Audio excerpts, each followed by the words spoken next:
Greetings, everyone, and welcome to another episode of the Critical Podcast. My name is Jimmy Good, and joining me, as always, is my go-to podcast compadre, Mr. Joe Lever. Oh, ahoy, Jimmy. And joining us this week is our good buddy, Levi. Levi, how's it going, pal? Hey, guys.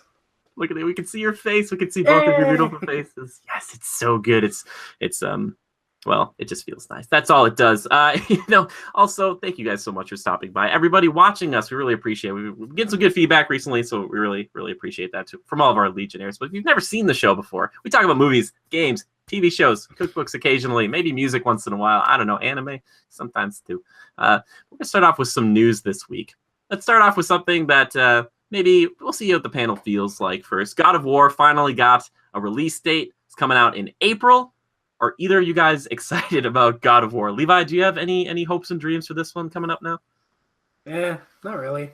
Not a huge fan of God of War. I'm not a big fan of the button mashing and yeah. Well, I think it's going to change. Sequences. What do they call that? Yeah. Oh, the quick time, like the hero sequences, is like the press box triangle thing. I think it's going to be a little more like Last of Us, though. It seems more of like that vibe. Like the combat seems to be kind of scaled down. The camera's a little more focused in. Mm-hmm. So definitely kind of following the success of The Last of Us. Joe, how about you, man? Have you ever been interested in the God of War franchise? I kind of have more for the mythos part of it. You know what I mean? I appreciate kind of the. I mean, I know they're kind of getting a little outlandish with it, but it seems to hone in on a lot of cool Greek mythology, which I enjoy. But a lot of the art direction in there, the pure look of it all is pretty cool. Pretty cool. Yeah. But and it's a little gory. Rated M for mature. Am I right? So, yeah. Definitely. Well, in this one, kind of moving over to Norse mythology, but still kind of retaining that gore because that's kind of, Is it Norse mythology? I think the last thing I saw on God of War, there was some video that I don't know how I came upon it, but it was something to the effect of, what's his name again? Kratos. He was confronting Hercules, and they had a really strange look for Hercules. It was kind of cool, but it was just different, and it was neat, the action sequence that ensued. So I think that was God of War 3. I think he's got the Nemean Cestus or whatever, like those lion kind of punching things. Yeah. That's what it was. Neat. Yeah, those were pretty cool. Yeah, kind of, yeah, definitely. But yeah, so they're moving to like a Norse mythology this time around, Joe. But it sounds like in the future, which is kind of interesting, this is something I've always wanted them to do, is to tackle maybe potentially both like kind of Mayan and maybe Egyptian gods too. I kind of wanted them to keep the same style and just have Kratos be like, you know what? Forget it. I'm going to kill every god possible. I'm just going to go around to every group and be like, oh, it's a new pantheon of gods? You're all dead. You're all dead. Like, he's just kind of going. He's like, hey, Anubis, just, be like, oh. All right. Okay, Egyptian gods, I think we can all agree that the whole Egyptian mythology is unbelievable. Like, off the charts interesting. And the art of the Egyptian culture, ancient Egyptian culture, is downright amazing. If you were a kid in history class and didn't enjoy that particular segment in school, screw you. But I just I can appreciate that, and I think to enter that into a game just lends itself to a lot of creativity to flow. So I think if they went that direction, and Norse mythology is great, don't get me wrong, but I think Egyptian is something that, man, they could really capitalize on, and the story could just like blow up into something huge. Mm-hmm. Yeah, well, and I know for sure that, like, Joe, you haven't played this. Levi, have you tried or been interested in Assassin's Creed Origins at all? Just from what you've played, I mean, I'd never bought it. I never got into it, so I have heard good things about it, though, and I hear the feedback is really well, too, so... Assassin's Creed Origin is one of the most snubbed things this year, and it really hurts me because one of the things you can do in the game is you can fight Egyptian gods. Yeah, it's kind of weird, but I remember fighting Sobek, a giant crocodile, and kind of running around and shooting at him, and he kind of raises enemies for you to fight as well. But it was like really interesting. They have like Anubis in there now too, and it's kind of like fighting the Egyptian gods. There's something really cool about all of that. And it'd be cool to see God of War go that way eventually, but I think because they were going Norse mythology now, Assassin's Creed didn't have to worry about being like, we're going to do Egypt this time around, and just kind of getting buried, unfortunately, underneath like Horizon Zero Dawn and Legend of Zelda Breath of the Wild this year is kind of like, it kills me. But Assassin's Creed Origins, it's a good game, and if you could pick it up for like half price, it's an easy buy, but I would say it's like still worth it for the full price. That's what I would say. But I just Well, like watching. surprisingly, Ubisoft is really listening to their fans this time around and giving the players what they want and listening to feedback.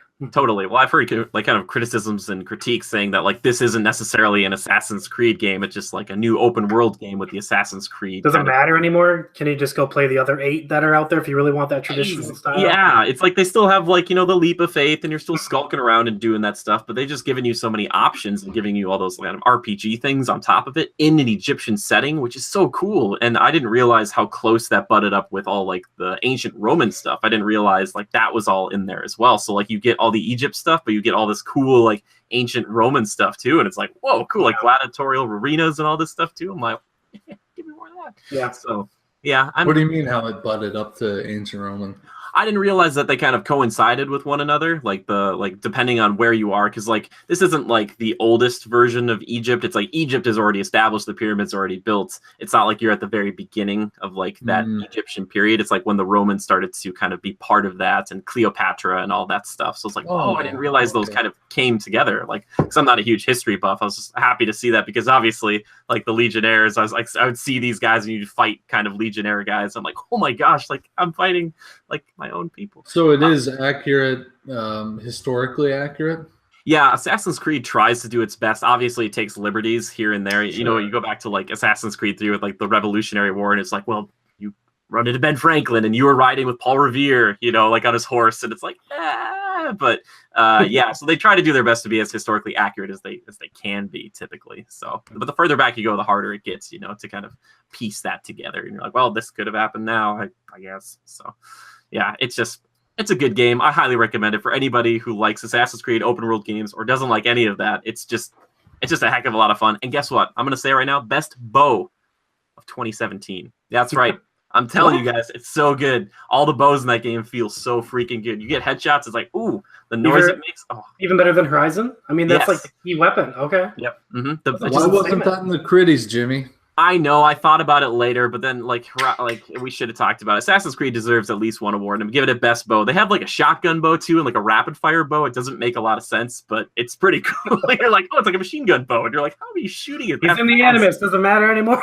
No, it doesn't. No, and also Ubisoft, please stop doing that, like the Animus stuff. Just chuck that all away. I'm so sick of it. They're like, time to drag you back out into reality. And it's like, do you want to go back in? And I'm like, yes. Yes, I do.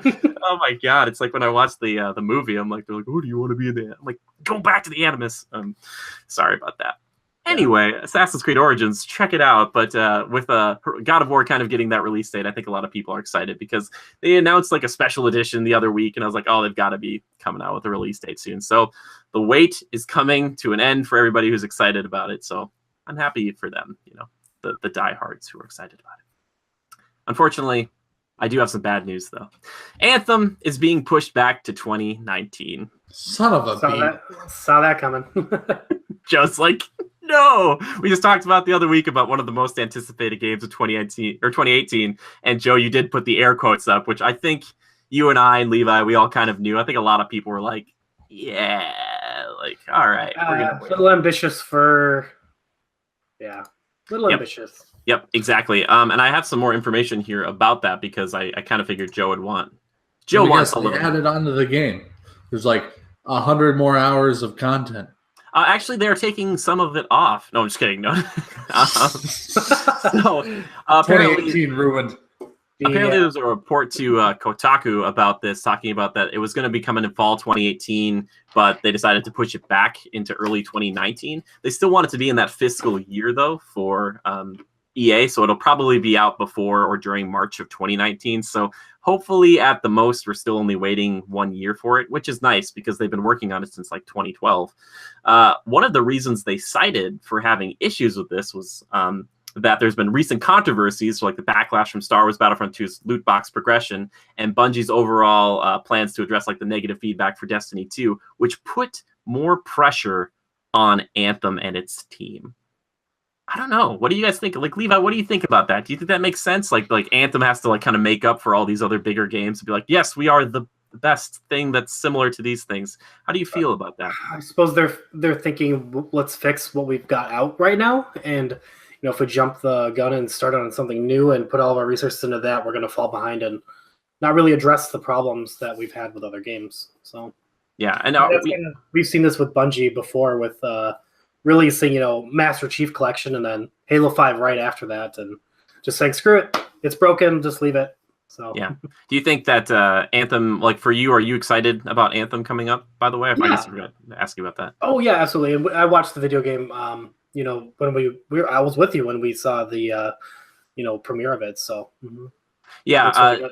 So, Joe, kind of putting pressure on Anthem because that they kind of have to fulfill the role that Destiny is kind of getting a lot of backlash for and Battlefront 2 is getting a lot of backlash for. Do you think that it's more so that they've looked at their progression system or potentially like loot boxes and they're like, guys, we can't really put these in as much as we wanted to because people are going to hate us. Like they're going to kill our game. Do you think that's the reason they're pushing some of this back?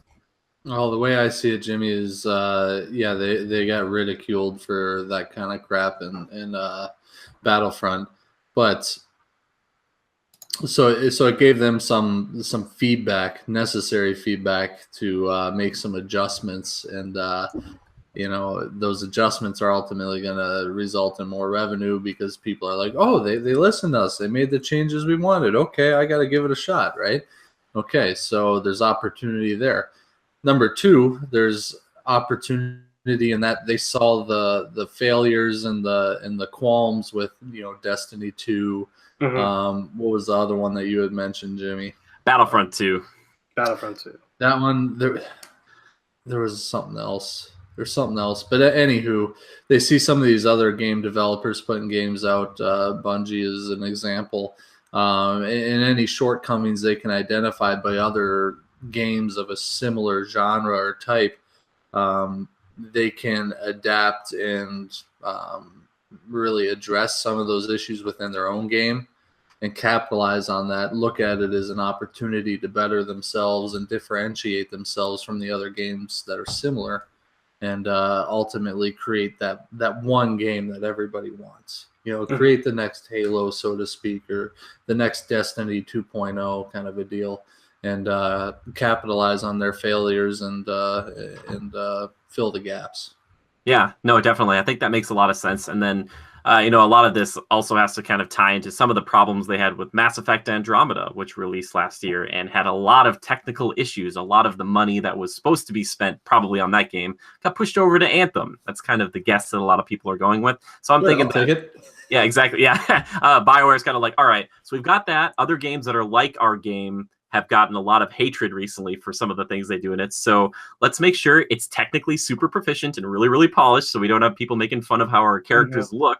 And then also don't put in like forced loot boxes on everything, because you have that. And then you have like even single player games like Shadow of War this year was like kind of forcing loot boxes on people. So hopefully if they put microtransactions in this game, which they inevitably will, they just need to like kind of bring it back a little bit more. So they're like, we heard you. We're not going to put these in here as much as we were going to before, or just like not as much at all. And we're going to try to make the best possible thing. So I say let it cook. It's kind of the biggest next thing coming from them. And if this fails, BioWare is going to be like we used to be beloved. Now people are like, how dare you? So I think it's smart. It's sad. It sucks. But it's okay. I think it's okay. You guys okay? Wait until spring. You okay? Wait till spring. If it's for the right reasons, if this is just a hype plan, just to hype it up a little bit, I'm not okay with that. And then it turns into vaporware, and then we never get it. That's true. I don't want another Final Fantasy. I don't want another Kingdom Hearts. Oh yeah, returns. You have to wait for like 20 years or 10 years. Yeah, for sure. Make the game people want and just frickin' release it on time. Yeah. Joe, how about you, man? You okay waiting? You okay? You can do it? Yeah, I am okay waiting, because I think everything we've seen thus far has really built some anticipation and look good enough to be patient for it.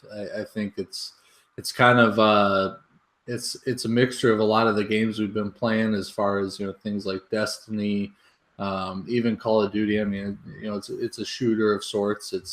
It's third person, which is a nice welcome change, but yeah, a blend of like Titanfall, Call of Duty, Destiny-esque. I'm trying to think of another one. Ghost Recon, third person shooter. Monster Hunter, maybe? Yeah, Monster Hunter. It's a big kind of mashup of that all into something that's very sexy, futuristic, and appealing to the masses. And a little extra time spent on something with that much potential is time well spent. I think I really do, and but March, February, maybe even January, I'm all right with that. And I think, too, looking at this, we'll probably see a lot more of it at E3. I wouldn't be surprised by that. But maybe they were looking at this release schedule and they were looking up to next fall. And typically that's fall, October time is like when the big shooters start coming out and some other bigger games. And they're like, well, we don't want to rush this game. We also don't want to fight. You don't want to, with a new IP, you don't want to have to like shoulder your way in and still lose to Call of Duty and be like, well, our sales didn't compete with like the best-selling game. It's just like, So, releasing it in like a March or a February might be better because they're like, hey, if we put our stamp on that and say like, yep, we're coming out, middle of February next year or whatever, then they can be like, all right, everybody else is like kind of backs off of that date. And they're like, all right, Anthem's going to do its own thing. So yeah, I mean, ultimately, I think this game's got a really fresh appeal to it. It's kind of original. It's different than a lot of stuff we've seen.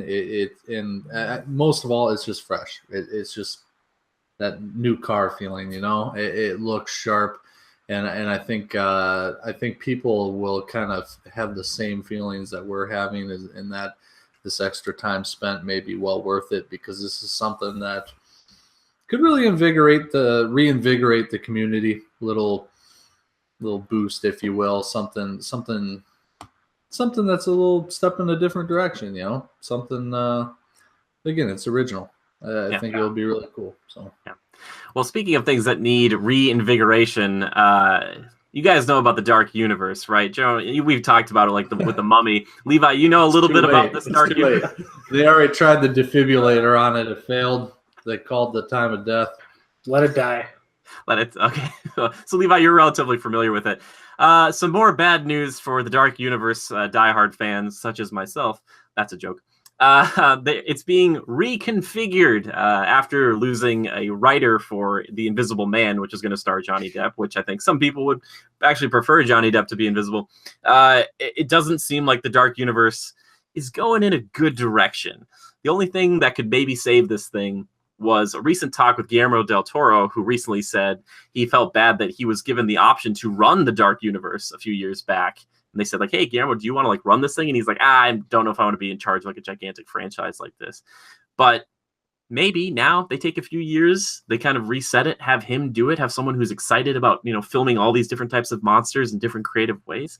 That might be the best way to save it. But right now, I say get rid of it. I mean, you've got that Angelina Jolie Bride of Frankenstein thing that's been held off for indefinitely. The Mummy was really bad, did horribly. It's just kind of why did you even premiere that little Dark Universe logo? It's hey, killing me. There was a logo shared? Yeah. I gotta go to this now. Okay, so basically it's the Universal logo, and then it's kind of cool because it would it turned the world, and then it was Dark Universe, so it's kind of like an eclipse kind of effect. It looked really cool, but it just didn't.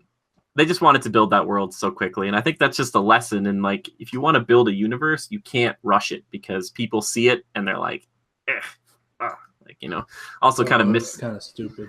Yeah, they kind of mishandled the Mummy too. It was kind of weird. It's I just wanted people to know that the Dark Universe is continually dying. Seems to still, it's around, but people just one more thing, just kind of running up and stabbing it. It's just but it's still around. It's I thought I'd bring it up because we like our monsters here, and I would like to see this thing work eventually. I just don't know if it's going to happen for a while. Do you guys, either of you, Levi, do you have any want for the Dark Universe to be a thing? Do you want an Avengers style team up for monsters? Reconfigure. Please help us is what that stands for. Yeah, for sure. Dude. Someone step in, please. No, I don't have any interest in this. Just let it die. Sure. The world doesn't need another shitty franchise, so. Mm-hmm. Joe, how about you? You still feel the same way? First of all, I don't care too much about the Invisible Man. I don't give a crap about the Bride of Frankenstein. Jekyll and Hyde. Preach. No, none of. Yeah, I just, but headless horsemen, vampires, werewolves. There's a lot of potential with creatures like that, characters like that, and I think.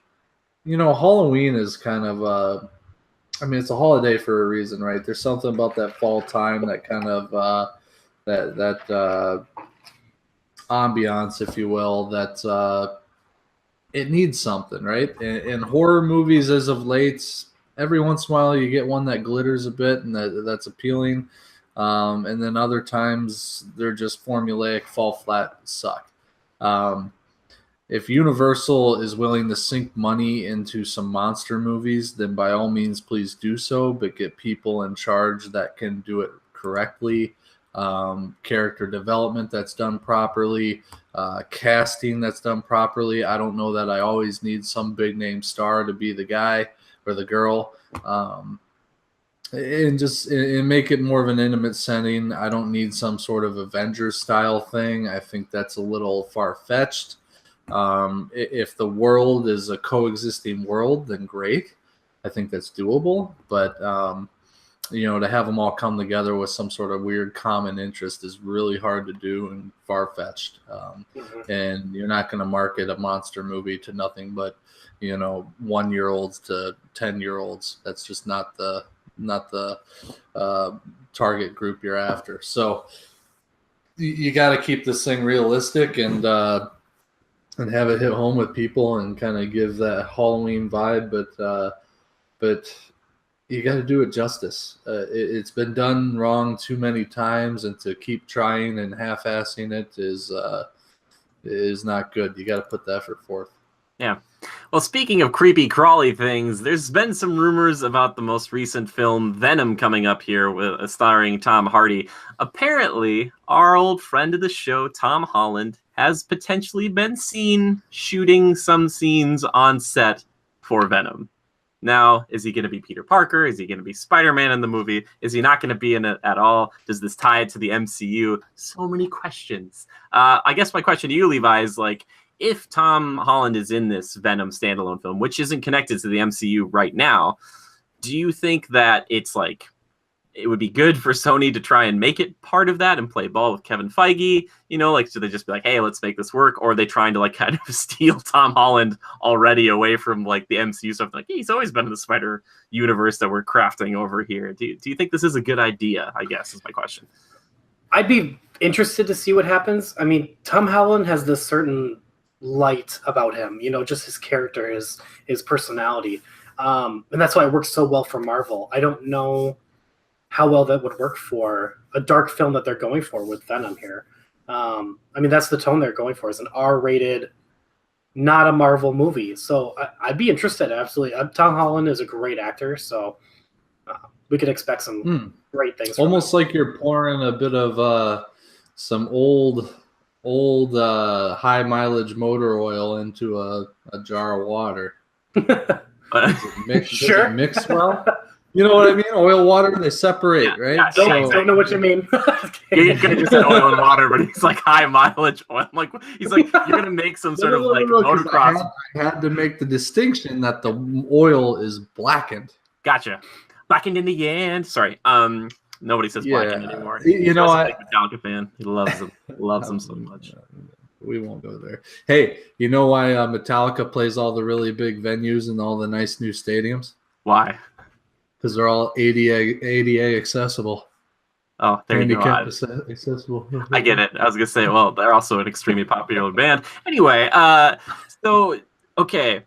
Joe and I've talked about this before, Levi. I don't know if you've actually seen this, but we talked about that there is a potential for this movie, I should say, for Venom to be set in San Francisco, and that it could follow one of the comic lines where Peter Parker, Spider-Man, kind of tells Venom, all right, Venom, I'm going to let you leave New York, but you got to promise to be a good guy, and kind of do an anti-hero, he protects the downtrodden, the homeless folks in San Francisco. So maybe that's what they're doing. Maybe they shot, a couple of days worth of those two fighting, and then eventually, or something happens where he's going to leave and Spidey's you can't leave. And Venom's I'm going to be a good guy. And he's okay, watching you, kind of thing. So maybe he's going to have a very brief cameo. Maybe he won't even talk to Venom at all, so. It's even confirmed it's Spider-Man, Yeah, that's the thing right now. The problem is with the people over at Sony who have been doing this stuff, like Amy Pascal, there's this really infamous video where she's sitting right next to Kevin Feige, and they're kind of asking her like, "Oh, hey, is like you're Peter Parker? Like, is he gonna connect like the Sony cinematic universe with the Marvel stuff with the MCU?"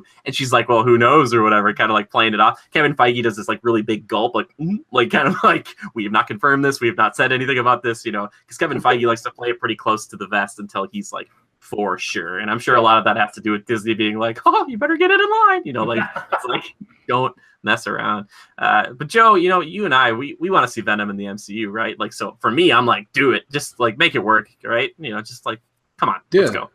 Yeah, part of me is intrigued to see the oil mixed with water. A bright character, a bright universe as we know it right now, MCU style. Homecoming still had that similar vibe. Go into a more gritty film, if you will. And how they could relate that. As long as Tom Holland as Spider-Man is involved, I think it's linked. And then in the future, there's room for discussion on how they could integrate. Yeah, because it gets too confusing if there's like two Holland is playing two different Peter Parkers, but they're the same Peter Parker, but they're not in the same universe. Like they just can't do that. They would screw things up majorly, and Marvel, how pissed would Marvel be? Like, what have you done? It's like the black gunk that ruins the perfect engine, and it happens to be Venom. And it's like, another thought is this is still kind of more rumors. It's just like what we've been hearing coming off of set. And right now, I think everybody over at in the MCU is so focused on Infinity War, it's hard for them to say like, all right, we need to focus on Venom right now. It's like we're trying to put like 70 people in the same movie. Like we're trying our best to do this right now. We'll come back to this after we do this. So I could see where they're kind of circling the wagons, so to speak. But hey, man, if they're going to get that in, and if they've been interested in maybe doing like having Deadpool, be part of that one day and all that other stuff, Disney's going to start to get these properties that are not necessarily the PG-13 kind of family-friendly films that they kind of love to make a lot of money off of. So I say more power to them, shake it up, throw Venom in there, man. Get him in there. Even though Tom Hardy is a lot older than Tom Holland and usually like Eddie Brock, and they're kind of supposed to have like a rivalry. So it's going to be like, how's that going to mesh? Yeah, I don't know. That's a little odd, isn't it? Yeah. It'll be weird. Won't mesh well. My symbiote thing stands. If the symbiote shows up somehow in Infinity War Part 1 or 2, that's how you transition it all in. It's like, how do you package that? But I think Venom's due out pretty shortly. That could be so awesome. Yeah, I would lose it. It would be like the scene at the end of Justice League when you see Deathstroke sitting there. Oh my god, I would lose my mind. I almost started attacking people in the theater because I was so excited. I grabbed his leg. Start hugging and high fiving everybody. Like, I'm like the only Deathstroke fan on the planet, and everybody's like, "Who's that guy?" And I'm like, I'm like just in a fit of tears. Man, that's the only reason I want Justice League stuff to continue. They'll probably scrap it all. I get this close to my Deathstroke getting a movie, and they're like, "Nope," and I'd be like. It's like I see the Holy Land and just get smacked in the face. Speaking of Avengers, though, Joe, we talked about this a while ago. Crystal Dynamics, the people behind like the new Tomb Raider reboots, they're working on an Avengers game right now.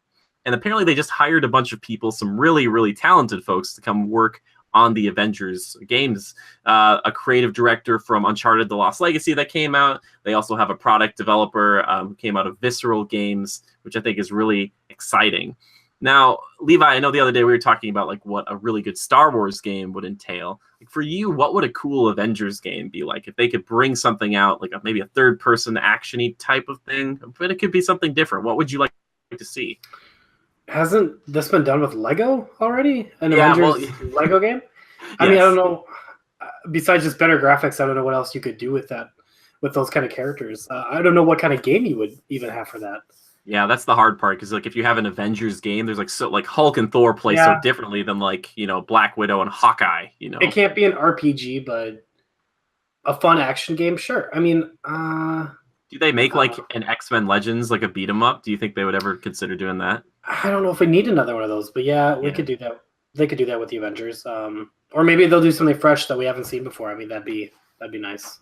Yeah, well, they came out with this statement saying, we're committed to delivering an incredible, completely original Avengers experience to our gamers, and that means we're always looking to add amazing developers to our existing best-in-class studio talent. Everybody's like, we're looking to be so original. Loot box this. Yeah. Would you like Hulk? Unlock Hulk? Yeah, you're gonna have to play 40 hours. You gotta buy the loot box. The green loot boxes with it's got a 13% drop rate of Hulk, but you just keep buying them. You never know when you're gonna get one. How sick would that be? That'd be insidious. Joe, quit video games altogether. Yeah, we're out. Joe, for you, have you changed your mind anymore on like the Avengers? Like, is there any type of game that like you would be like, man, I really like an Iron Man game? They've done those in the past. Anthem's kind of doing this too, but have him in the game, but also have like a Hulk, action game put into one thing. What do you think? Yeah, if it was some sort of cohesive storyline, large scale, large format, open world ish, but with a direction, and you were kind of swapping out through characters, or maybe each mission it was a different team, or one go-to team leader and a couple mixed in with them, something like that, and you're able to like kind of switch to different characters for certain strengths and techniques at certain points. And don't make it like third person is fine. Don't turn it into some sort of like make it a little bit more tactful, not an all-out brawl every time. Mm-hmm. Yeah, I mean, make sure there's some depth, good character moments, some cutscenes, that sort of thing.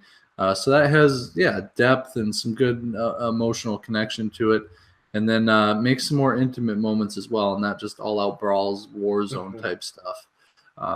And it could be cool. And certain characters lend themselves to different styles throughout the campaign, that kind of thing. It could work. It'd take some time, I think, but yeah, that's the issue. Is that I see this as like single player thing. I just don't know how you do the multiplayer unless it's kind of a co-op thing where it's like the three of us are playing as different Avengers through like a story campaign. I just don't know what your PvP looks like if like you're Thor and I'm Captain America. It's like sure. I think some sort of Ghost Recon as of late has been a game that I use as an example for a lot of different things. And it was a well done game and enjoyable. I think.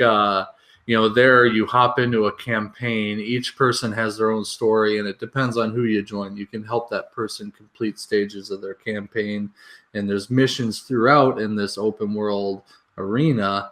And I think it's just a matter of figuring out a plot from there. In Ghost Recon, you had the drug cartels. Well, here you have Loki and the guys he's been working with. I don't know, something of that nature. And, you join up with them, and you don't necessarily have an avatar. It's like, okay, we're going to assemble the team, and you have the Avengers roster to kind of pick from. Okay, well, for what the missions we're doing today, we're going to I'll be Cap because I need to get in there, relay commands, that sort of thing, whatever. It's going to be a bit more of a tactful engagement. Or this one, Iron Man would be great here. We need to analyze X-ray the building for weak points. We're going to take them all out at once, something like that. So you can kind of think through that and play out, okay, how do I want my team to be, my good team comp, right? Something cool like that. And then you can kind of re-engage, switch out characters, and so on and so forth. It could be cool. I think that has some legs to it, maybe. Yeah, I think so. I just like the idea of planning all this stuff out, and then you would pick like the Hulk, and then you just like you would jump in and like destroy a base, and like all the planning would go away. Like the hostage would die, we'd get shot at, and you'd just be taking bullets, and so your anger meter goes up, like your health bars, and changing it all. I'd be like, we planned this for like 25 minutes, and you're just can't be mad at him though, because he's the Hulk. That's what he does. Exactly.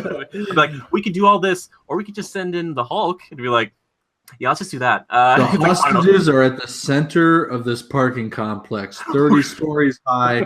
They're at the center, second story. We're going to tactfully engage.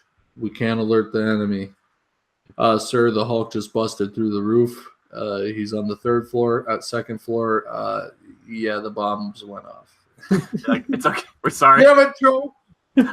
Why do we keep sending him out on these missions? I know a long time ago they had this kind of cool fighting game that was being done by a group over in Chicago, and it was kind of this thought where you'd have like a few different, like you'd have like Juggernaut versus like the Hulk, and you'd fight in like a 4 or 5 block like radius, and like you'd hit them and they go like flying into a bank or like through a building. And it's like, I hope they just have destructible environments one way or the other, because like I wish they would talk about that damage after a mission to be like, hey, you completed the mission, but you caused like $3 million worth of property damage, and like we're gonna need to talk to you about that. It's like Tony's like, I gotta pay for this. Like it's like, Tony, can you quick write me a check? I kind of blew something up. There's just one gas main, just the one. Yeah, I don't know. We'll see how that game looks, because we only gotten that teaser from it. But until we get more, it's hard for me, even as a huge Avengers fan, to be super excited. So yeah. I want to talk to you. Well, I know. We'll see. I'm just cautiously optimistic. We just haven't had a lot of good. They haven't done any tie-ins really with the movies, which is probably a good thing. They did at first, and then Disney got them. And Disney was like, "We'll wait. We'll do." Well, they have like the Lego thing, but then they also had Disney Infinity, and now it's kind of like, all right, now is the time. So I want to talk to you guys about the NPDs. Now, if you guys are unfamiliar with what that is, it's kind of a way to track digital, well, mostly I should say retail and some digital sales reported by game publishers and things like that. So right here, I've got the 10 best-selling games of 2017, and we're not going to go through one at a time because it's like, that's fine. I do want to say this, though, and they do talk about this in the article. PlayerUnknown Battlegrounds did not report like their sales and stuff like that, so they probably could have been in the top half of this. But because they didn't report it, we don't necessarily know that. And they don't really track microtransactions. So if you look at something like Grand Theft Auto 5, which might be on this list, we don't know how much money they're making from, the things that people are buying in the game itself. There's a few kind of interesting ones I wanted to talk about, though. So I will kind of briefly tell you about them. But so for number 10, Mario Kart 8. Number 9 was Super Mario Odyssey, which I thought was kind of low for that one, but I guess it makes kind of sense because it's only on one console. Star Wars Battlefront 2 came in at 8, which is like, and it was beat out by Ghost Recon Wildlands. Yeah. Insanity. Like, I look at this, I'm like, is this right? I'm like, are you kidding me? Like, that just goes to show how.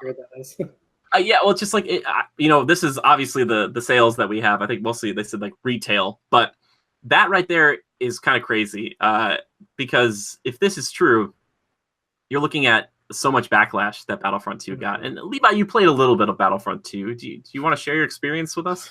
I put it in twice, and I'm selling it tomorrow. Was it that bad? Did it play poorly, or were you just like, I don't care? No, I just, it didn't grab me at all, and I could just see, just by getting my first couple loot boxes, I was just like, wow, this is gonna be a grind. Yeah, it's not what I wanted to put my time in. And you're a Star Wars fan like I am. Like we're pretty big Star Wars fans, and we want a good Star Wars game, right? You want to play something. We just talked about this at dinner last night. Like I'm craving a good Star Wars game. Let me be a Jedi. Let me go create my lightsaber. Let me go do something and have some fun. Yeah. Yeah. It's kind of crazy, to think that like a Ghost Recon could beat out Star Wars because, Star Wars, it's like the only big Star Wars game out there. How many times can I say Star Wars? Star Wars.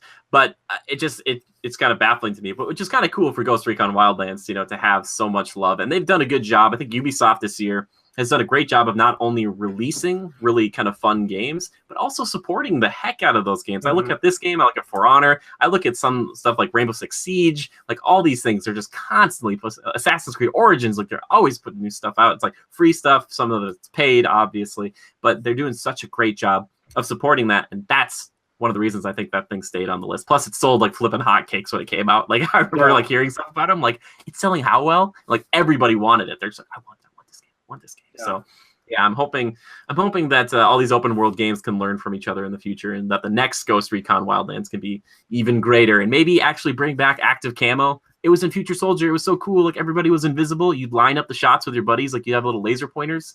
It was so you just sink snipe all the time. Beating out Ghost Recon Wildlands though at number 6, Grand Theft Auto 5, the train that seems to never stop. That game is just like, it just sells, man. It just like, no matter what you do with it, people love GTA. People love it. Legend of Zelda Breath of the Wild taking number 5 here. Madden NFL 2018 taking number 4. Now this is where it starts to get kind of interesting for me. It looks like Destiny 2 takes number 3.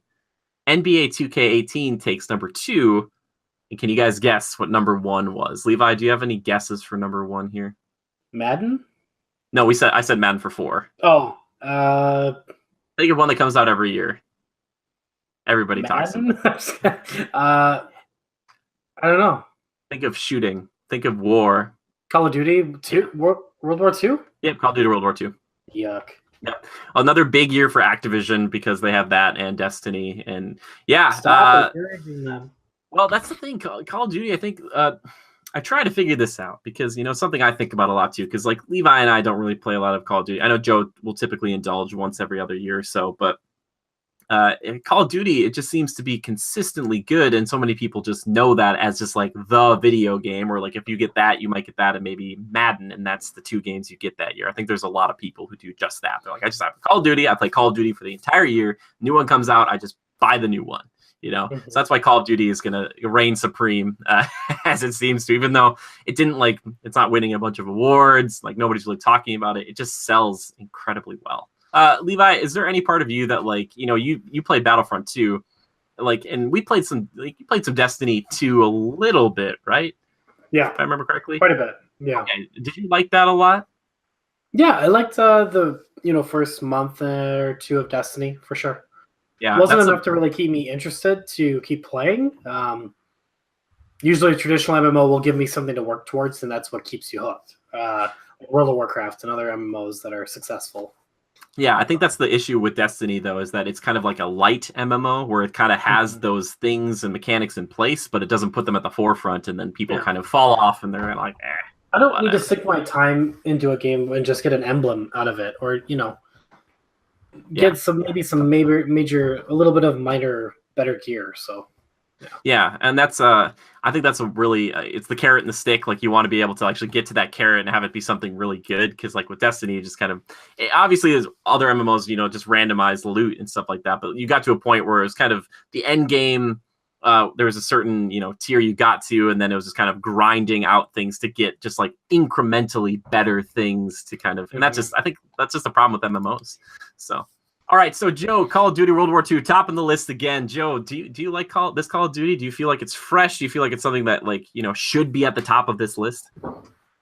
I think the thing about Call of Duty is it has the mass market appeal. Yeah. Even the gamers that are more niche gamers, like they prefer role-playing games or single-player campaign style things. Even those guys enjoy Call of Duty or dabble in it. It's just very mainstream, and I feel like it gets a lot of attention through Twitch, through some of the major streamers, YouTubers, that sort of thing. It gets a lot of exposure through different avenues in every direction. So globally, of course, I think Call of Duty is going to get a lot of appeal. It's a very competitive game, with tournament style stuff and all that. So of course there's more exposure there, more money, et cetera, et cetera.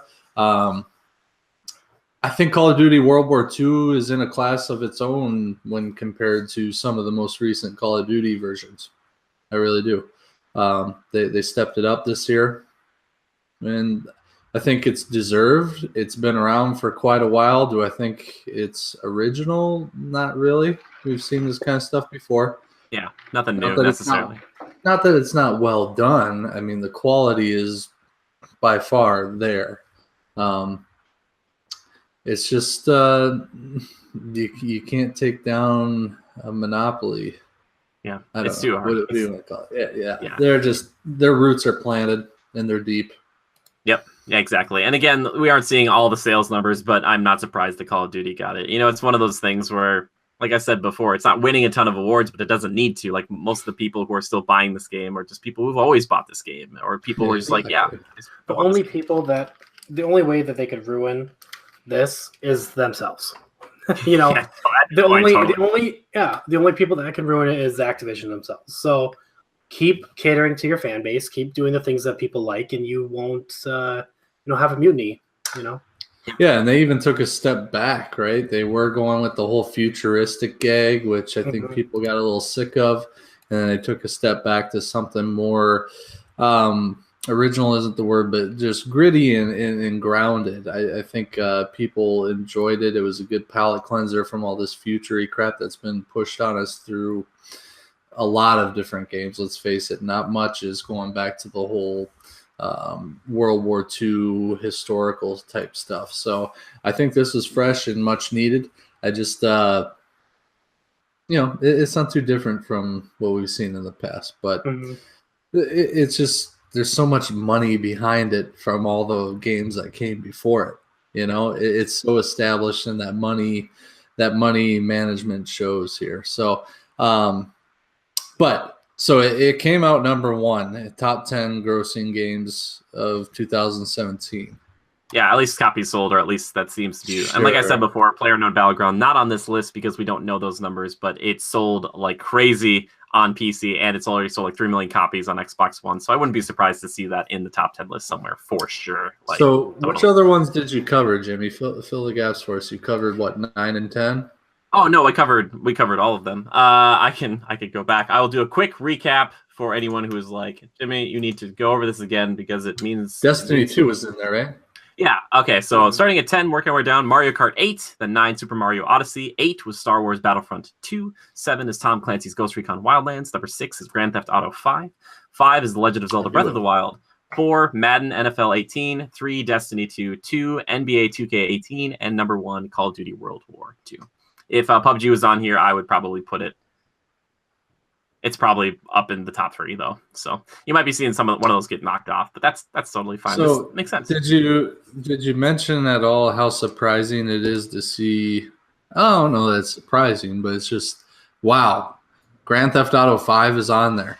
Yeah, I was saying that like it's a train that never stops. Like you can't it keeps going, and because they've too like Ubisoft, they supported the crap out of that game. Like people are still playing it so actively, and you can just add just a million infinite things to that game, because like there's no limits. You just add stuff. Yeah. You're like flying cars, cool. You know what I mean? Just like whatever you want. Just whatever. I love the whole business aspect that they've added to that thing. I think running your cocaine lab and delivering drugs and manufacturing weapons and delivering it and stealing other gang members' deliveries and supplies. They make it seem cool, but it's cool. Really boring. It's just super. You're like, you want to run drugs tonight? That's all you're doing is you put things in a truck and you just drive it to another place. That's how they get you. But sometimes the method at which you get supplies or the way you have to deliver them, they change. Like, for instance, Drew and I ran out a seaplane out to the ocean to deliver them to aquatic drops, which was kind of neat. And you had to stay low to the water, otherwise you would get spotted on Coast Guard radar or something like that. It was kind of interesting. They had little quirks here and there to each mission, which make it more and more fun.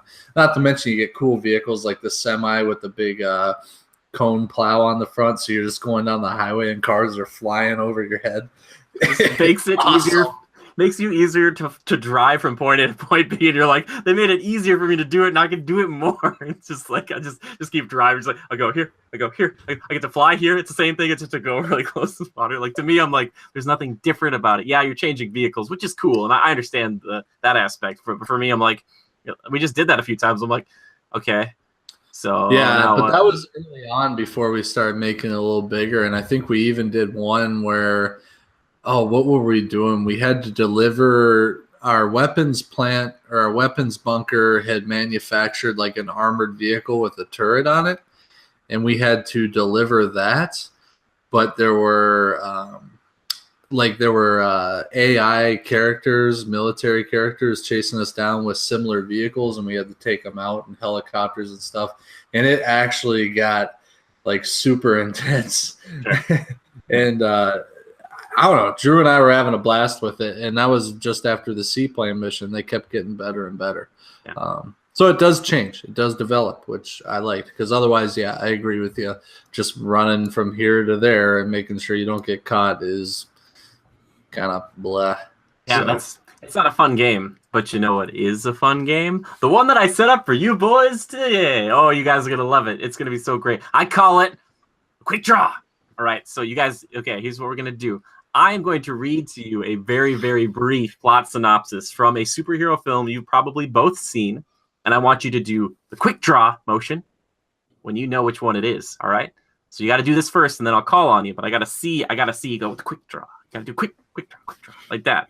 All right. So you're gonna do a really quick plot synopsis? Yeah, it's only like 2 sentences long. So if you like know it right away, if I say something, a key phrase, I'm gonna tweak these a little bit because if I use the names like actually here, it's like okay. Do we have to answer this Jeopardy style or?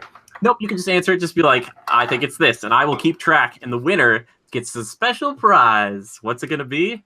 Who knows? That's what keeps people fighting for it. It's like a mystery bag. All right, are you guys ready to play? Ready. Okay, all right, here we go. The first one. Fearing that the actions of an alien are left unchecked, this superhero decides to take on that alien. Oh, Joe. That was graphic.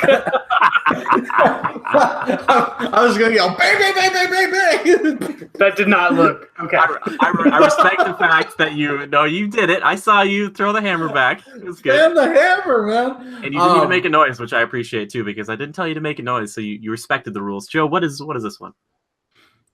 Batman vs. Superman. I'm going to need the entire title, please. Dawn of Justice. There you go. I love that stupid. I also hate that name. Very good. That's 1 point for Joe. What? That's an okay title. It's about Batman vs Superman: Dawn of Justice. It's just like a long, like. Yeah. I wasn't watching myself in the camera, but now I realize how ridiculous that looks. Dude, it's so good, man. I Everybody loves didn't it. answer only out of fear. I was like, this time I'll do this. yeah, I was like, Well, you changed the quick draw, but I like it because you're getting into it. I just want to see some sort of gun fired off quick. I don't care if you got to pull out a rifle. And I do that for bowling. I look like a crazy person. Anyway, next one's coming up. Political involvement in this team's activity causes a rift between the two leaders. Joe.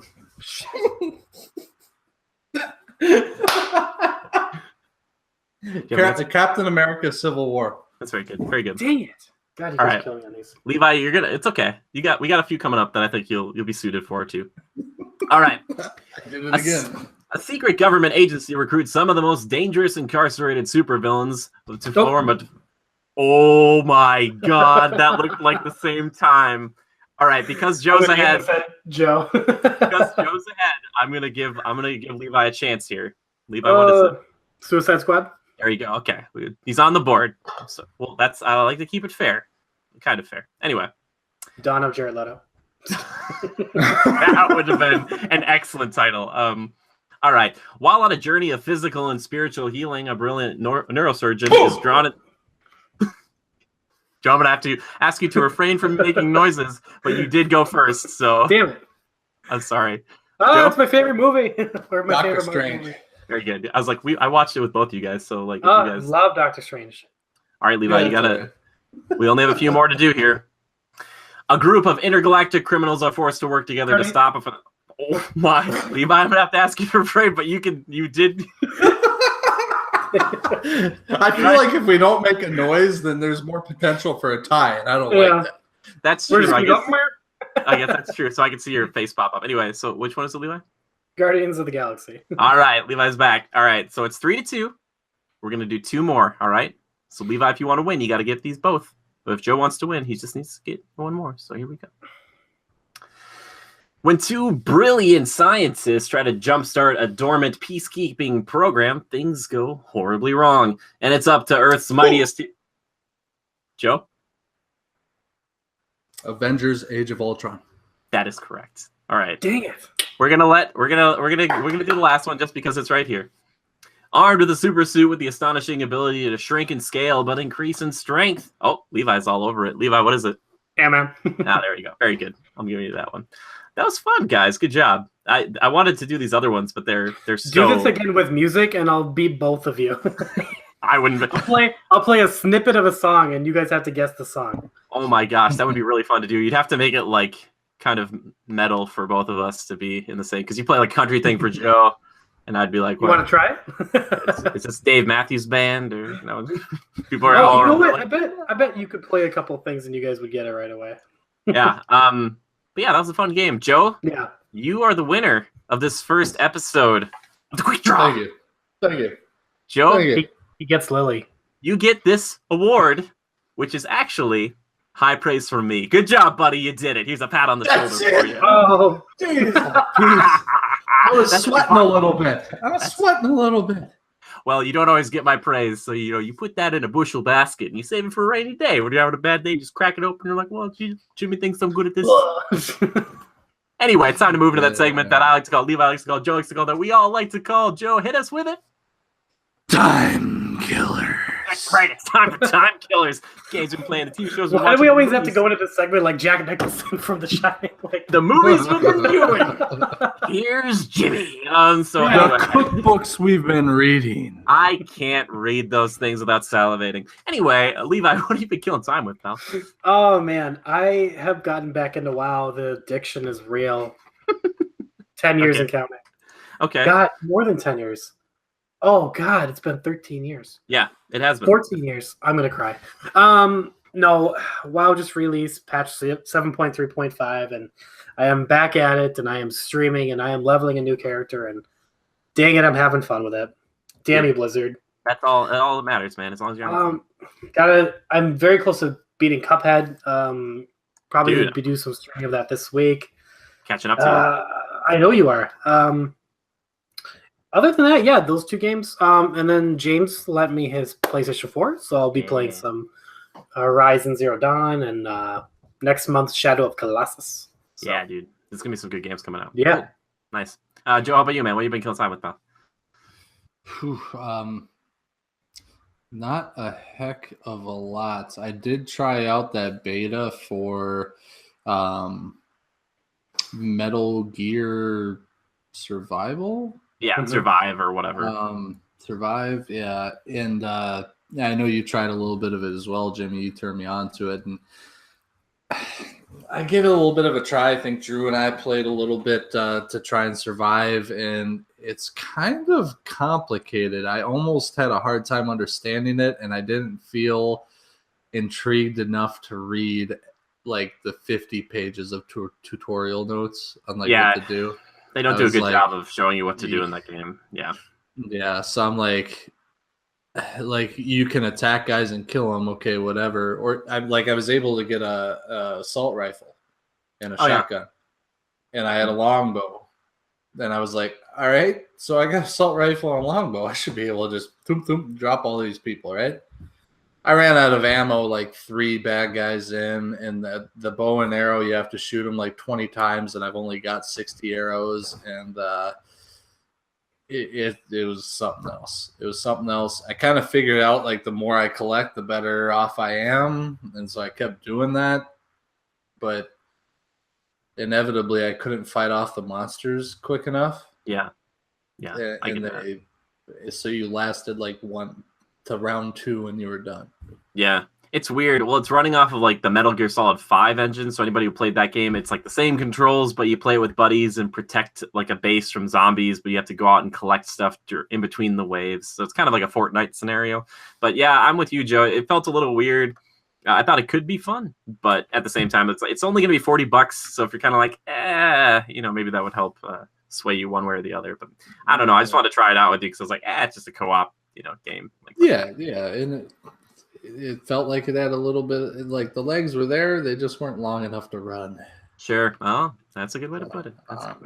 But yeah, so I killed about 20 minutes with that. Otherwise, yeah, really not much else. So fair enough. Cool. On my end, I actually played just a little bit of Gears of War 4. That's right, I'm wearing a Lancer shirt here. Born to Saw, not Born to Love, as some people mistake it for very often because they don't realize this is a gun with a chainsaw on it, which would be quite hilarious if it said Born to Love. Like this Lancer is born to love people. It loves to bury itself into a locust chest. Anyway, so I was playing a little bit of that with my friend Corey because he wanted to get through that campaign. The game still holds up. If I could tell Rockstar anything, just take the third-person shooting from Gears and put that in your games, and then you will just be perfect in my eyes. I'll be like, perfect, you did it. Because the shooting in that game, oh my goodness, just feels so good. It's just so well done, and the reload and like the active reload system in that game, the little mini game in and of itself, kind of reloading at the perfect time.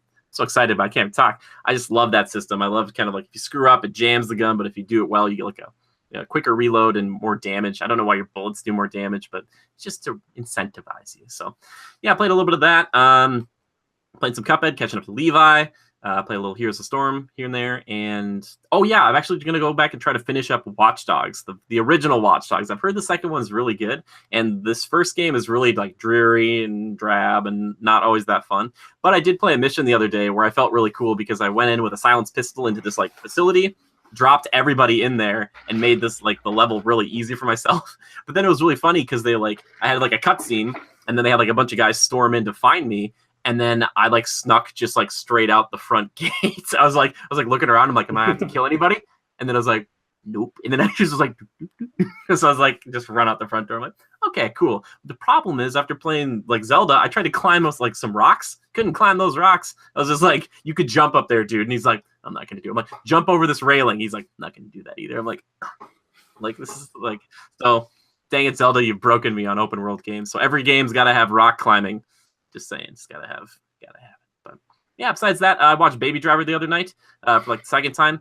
Good movie, solid, good editing. I still give it a 7 out of 10. Edgar Wright's not my favorite director, but I see why people love him. I understand it. So yeah, that's all the time killer we're doing this week. But now we get to move on to my personal favorite segment of the show, community feedback and questions. Now I asked our Legionnaires guys what their favorite games, though the ones they're most anticipated for 2018. We got some good responses here. Our buddy Ryan, who always writes in, thank you, Ryan. He says, Detroit Become Human. I'm really interested in the story and how you make your own story, which would make for a really fun stream game, I think. Missile Mage says, a game that has been on my mind a lot recently is Dreams. Just seems to have something for everyone, and they've clearly spent a lot of time thinking everything through. It might be something that I just dip my toe into now and again, but I'm excited to see where it goes, which I think is good too. It's the people who made Little Big Planet, Levi, if you didn't, it's kind of like a make your own kind of game. Kind of a little daunting sometimes. But anyway, last one comes in from Beaten Down Brian. He says, the game he's most hyped for are, of the games, he says, Yakuza 6. Yakuza 0 is my favorite in the series, and this has me really excited for 6. There looks to be a whole host of small improvements across the board, such as transitions for battle and entering stories, etc., being seamless now. This also could be the last game to feature Kiryu, and I'm super excited to see how this story I've been following for the last 12 years wraps up. The Last of Us 2. The Last of Us is one of my favorite narratives in games, and even though I don't necessarily think a sequel was needed, same here, buddy, I'm sure I'm excited to see where it goes. And then he said, Monster Hunter World. I just want to hit big things with a hammer, you guys, which I'm all for that too, and I think we're all in that same boat here. We want that.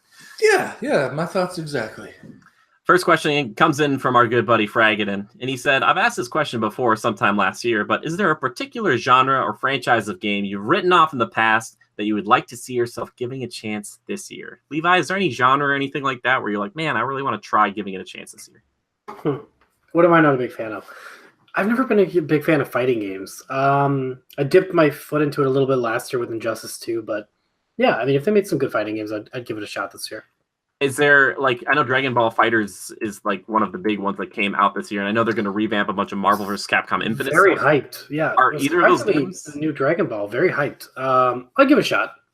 You give it a shot? Okay, cool. Joe, how about you? Is there any franchise or genre that you're like, I'm not really into that, but maybe I'll try it out? It seems like maybe JRPGs this year, a little bit with Monster Hunter. Not that that's RPG, but kind of. Yeah, I don't know that, Monster Hunter in my eyes kind of floats along with like a Tom Clancy Ghost Recon-ish. I mean, I know it's different, but it's kind of similar in my eyes. I'm real jazzed for it, though. I know it's a little bit more of a close quarters combat focus game, which I like, which I guess is something I wanted to touch on. As of late, I've been trying to develop my taste on different types of games. I'm not big on role-playing games unless they're kind of like that co-op Monster Hunter World type deal. But like close quarter combat style games, things like Darksiders. Oh yeah. War Honor. I gave that one a try. I like that the multiplayer aspect was there. Darksiders, I do have that game downloaded. Or is it Dark Souls 2? Dark Souls, probably. Probably Oh Dark my Souls God. 2. I would like lose my mind if you came on this some week, Joe, and like for time because like, yeah, I just beat this game called Dark Souls 2. Seemed pretty tough, but I just worked my way through it. I'd be like, what? Like, I'd be Really? like, Why? Like, that's well, just it's really hard, and it can be very. I could just see you breaking a controller. You just be like, dang it.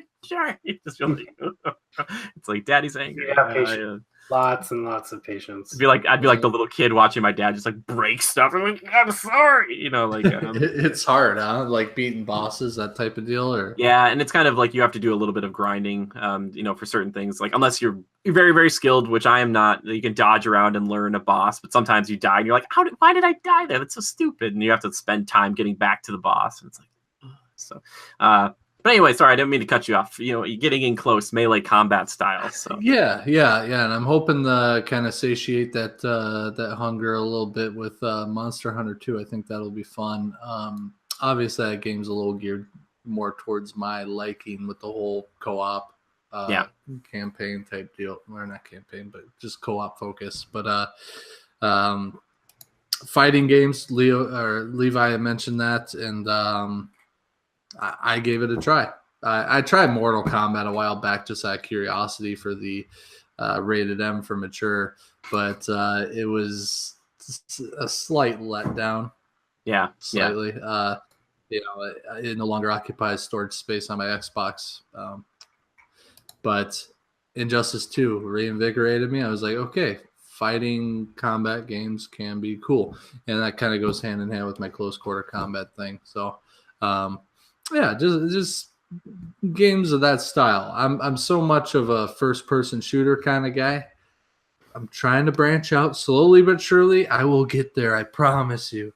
I appreciate it. Well, also, we keep talking about that. Like, I've got like a 1 month free for Xbox Game Pass, but now apparently they're going to start launching like some games, like Sea of Thieves is going to be like day one on the Xbox Game Pass. So if like there's some games that you're kind of like, I don't really want to try, maybe this would be the time to try it out, to just be like, oh, cool, like Sea of Thieves. It's a smart marketing move, honestly. Not a lot of people want to drop $60 on a new game. So yeah, that's true. And I like the only way I'm playing Sea of Thieves, boys, is like if I'm playing with you guys, because I will tell you right now, like playing Monster Hunter this past weekend for the beta, there's just like the cooperation is just not there. And like if you lose one person, especially in Monster Hunter, we're hunting that new dragon, like Nergigante or whatever. It's not gonna happen. Like it just was not gonna happen. It's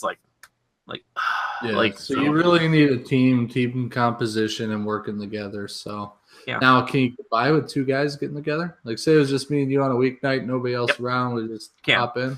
So I've been interested to see how this works, but there is a type of scaling. So what I've been hearing is that like you could do these things solo, Joe, if you want. You could fight these things by yourself if you want to, and they're scaled for that. But once you start adding more players in, it gets a little tougher. Except I think it kind of caps out a little bit. And if you're at 4 players, that's more of like a little easier hunt. If you're at 3, I'm sure it's like it's kind of the hardest peak difficulty. Sure. Where it's like, you're trying to meet that, but it only goes to a certain point. So it's like, it gets up to this difficulty with like 3, but then if you have 4 players, like, you can kind of overcome that difficulty with that. Mm-hmm. So yeah, we could definitely do pairs, of that, but we're going to hopefully try to hunt as a group as much as we can and hopefully get more and more of our legionnaires in, because it sounds like you can make like squads and guild type things and we'll get people in there. But also, Joe, you don't have to.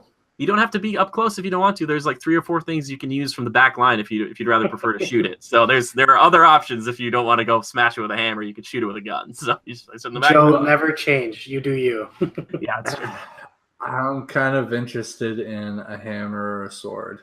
Yeah, dude. Like the thought of, hey, I need this kind of gear. What piece of the animal do we need for that?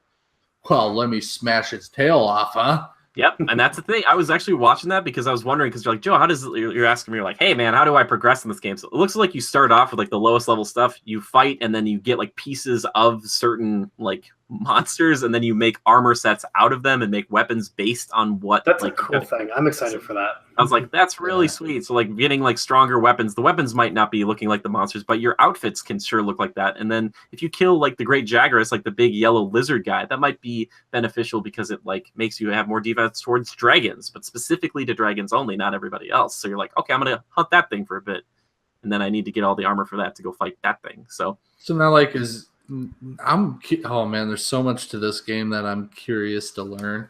We're gonna dig into it next week. There's so much there. I was just watching videos about like all the stuff in there, and I was like, they still have like a full like campaign that's cinematic and has a storyline. They've got like a a hub town area. They have a tub. They have player I prefer housing. my tub sessions to be private, thank you. Well, they might have a tub in your own house because apparently you have your own house to go and hang out at if you want to. Apparently. So what was the like boat ship thing? That's like the main like hub area, like kind of like remember like Destiny or Destiny. Oh yeah, for sure. Titanfall will have one of those for sure next time around. Titanfall 3, it'll be like come back to like the tower.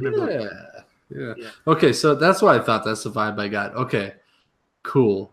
Yeah. Levi, haven't covered it with you, pal, but are you're all in on this game or what? Heck yeah. I'm actually going tomorrow to GameStop to sell my copy of Battlefront 2 for this game. Yeah. Right on. When he originally came on tonight, I had given him like my PlayStation 4 and a bunch of stuff yesterday, and he was like, "Oh, I'm going into GameStop tomorrow." I was like, I just pictured him taking that like brown paper bag, walking right to GameStop, and he's like, "How many monster orders can I get for this?" And then like, we'll give you $50. Yeah, $5. Oh, for sure. They're we'll get some store credit. Yeah, you take a brand new game out of that store and you walk back in. They're like, "That's worth $1." You're like, "What happened? What happened to?" Yeah, it's like buying a new car and driving it off the lot. It's like, ooh. I'm excited. I'm really excited about that. I'm excited to stream it with you guys because I plan on streaming it like all day Friday and a bunch on Saturday and Sunday and just like really digging into the game. You know, just Dude, the mythology sounds awesome, and I have a lot of questions. I'm hoping to just explore and learn them on my own, but so be forewarned, Friday evening is going to be a long night. Yeah, well, that's okay. I'm excited about it, and plus they're going to keep adding monsters and stuff down the line for free and all this stuff. I'm like, that's so good. Thank you. I will also have I've been setting it up. Drewski, who's been sick for the past few days, FYI, he is picking it up as well. So we might have a 4-man squad here, boys. That we could definitely use that. And then we can start having team composition and stuff. Ooh, well, okay, Joe, you said sword and like hammers and stuff. Levi, is there any like particular weapon you've seen? Quickly. I'll probably do healing. I like to be a healer, so I'll probably do other stuff too. There's like the hunting horn where you can kind of buff and give people like speed and defense buffs and attack buffs. Yeah, I might do something like that. I like being a support. Absolutely. We also have like a gun. I think one of the guns you can like shoot, maybe multiple of the guns you can shoot like healing bullets at us. So you could like Ana from Overwatch, you just like it's like thank you. So guaranteed, Drew's going for probably hammer or like battle axe. He's a battle axe kind of guy. I know it. He's gonna do a charge blade. I'm gonna call it right now. He's gonna have that sword that turns into an axe that's all lightning and stuff, and it's really complex to use. He's gonna be using that thing. So I want that long sword, and I will be in the back. I will be chopping the thing's tail off. I'm just gonna be like. Yeah, long swords are cool. See, my thing is I'm worried that if I kind of hone in on one type that I can't switch back. Can I switch back and like because I'd like to do hammer sword type stuff, but I'd also like to swap and like do like more long range engagement.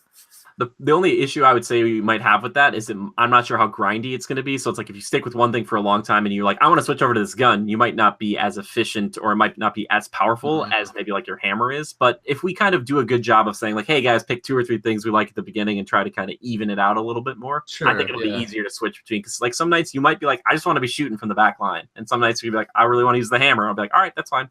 Like so maybe we so rolling into it, we all kind of pick the one thing that we just feel like is a must-have, and then the rest of it we try and make sure that we're versatile and we cover our bases.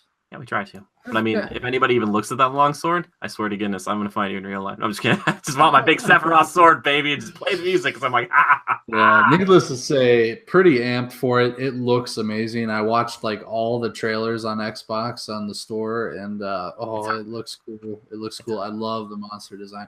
Next question: are there multiples of the monsters? Like, so you engage with that big ostrich-looking T-Rex thing.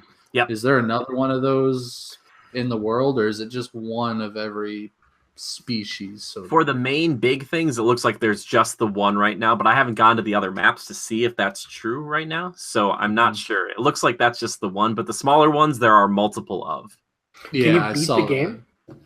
Is it an MMO where you can keep going, or I think it's going to be like you can keep going, but there is like a campaign that you follow, like a cinematic campaign that you eventually are going to bring down like a gigantic monster, probably that's not going to be like any other fight. You got to shoot like big, crossbow bolts and stuff at it. But yeah, you can beat this game, but because it's going to be ongoing and they keep adding in new monsters, that's what they're going to get you to come back. They'd be like, hey, they're adding in this fan favorite monster that's coming up in like a week or two after the launch. Come back to hunt this thing. And you're like, all right, cool. We're not ready for that hunt yet. We have to grind it out a bit more, and then we'll go after this thing. The alien queen has been put into the game. You must. Oh my god! Don't you? the predator is now in the game. You must hunt the predator. I got confirmation too. It sounds like there will be time limits on the specific hunts, so it'll be 50 minutes for hunting some of these things. But those are for specific ones. If you want, there's a free roaming expedition mode where you can kind of go out, do side quests, maybe hunt other monsters like big crazy boss monsters that aren't some of the ones that you have like contracts for. So you still get to explore this world at your own pace if you want to, which I'm really excited about, because I was like, I hate to think they put me in this world and be like, you got like 20 minutes to free roam, go for it. And you're like, I don't want a time limit. And so I was like, no, just walk around. So yeah, cool. Excited about that. All right, we're gonna just do one more question because we've just been talking. We can just keep going all night. That was a rabbit hole. What animal? Oh, this comes in from Honeybee Proud.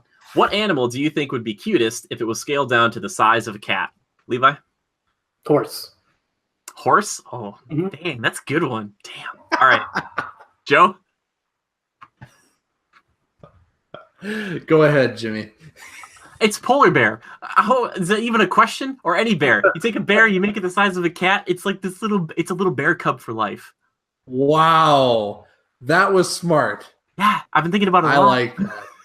Oh wow, Russia's got the right idea. I probably shouldn't say that. You're like, no, I swear they are walking bears on leashes in Russia. I've seen the videos.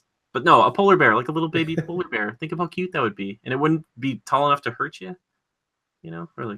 Yeah, just gnaw on your flesh a little bit.